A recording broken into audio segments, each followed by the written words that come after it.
Two awards in the sport of bass fishing tower above all others. Number one, the World Championship, the Bassmaster Classic, and number two, Bassmaster Angler of the Year. That's a consistent performance, Ronnie, of course, throughout an entire season. And when we arrived at Lake St. Clair, fifth stop of the year here in the year 2020, that top 10 list really went crazy. Normally we see smallmouth events at the end of the season. The points are already pretty solidified and a little bit of movement can be had. But we saw at Lake St. Clair halfway through the year, the standings flip-flopped on their head. So let's take a look at those top 10 in the Angler of the Year standings right now. Clark Wendlandt on top of it. New faces, THRU, a Bassmaster Elite Series rookie. Then we have Paul Mueller, a two-time Elite Series champ. Jamie Hartman, a two-time Elite Series champ.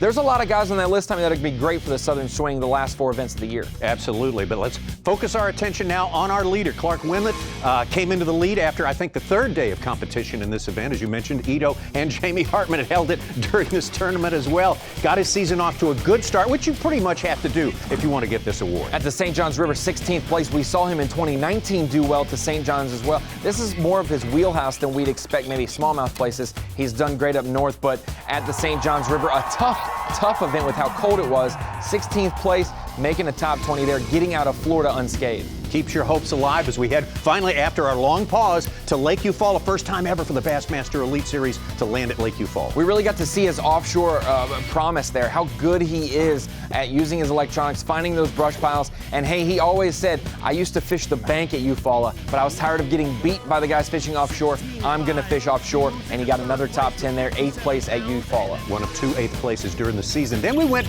to the St. Lawrence River, completely different sort of setup here, completely different things asked of the angler, and Clark had a plan that worked. He's been around a long time, Tommy, a veteran of the sport, not afraid of the big waves, not afraid of the big lake. And with Lake Ontario in play, he said, hey, I'm going to go out there. I think that's my best chance to win. And he had a great shot being 3rd place going into the final day, ended up 8th there. His toughest tournament of the year, surprisingly at Lake Champlain, because he has a lot of experience. A lot of history here, largemouth, smallmouth. We kind of got to see him mix it up a little bit, but day one was tricky for him. Not the wind that he hoped. He was throwing a spinnerbait around, and it just never came together for him, and we saw that. He struggled a little bit. This is his only cut that he's missed this year, 46th place after 2 days. Yeah, if you're going to miss a cut on a campaign to be Angler of the Year, miss it in the low 40s or mid 40s, because that's way better than the 70s or 80s, as we have seen certainly in a lot of different cases. So Clark Wendlandt keeping hope alive, at least at Lake Champlain. He did draw back a little bit there, Tommy. Jamie Hartman, one of the guys who had a chance to win Champlain, jumped up to the top of the leaderboard.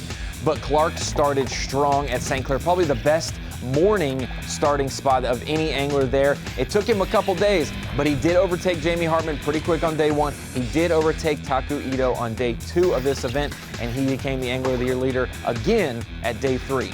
Marvelous performance each and every of the 4 days. And Clark is a guy, he's been there. He's won 3 Angler of the Year titles over in the FLW.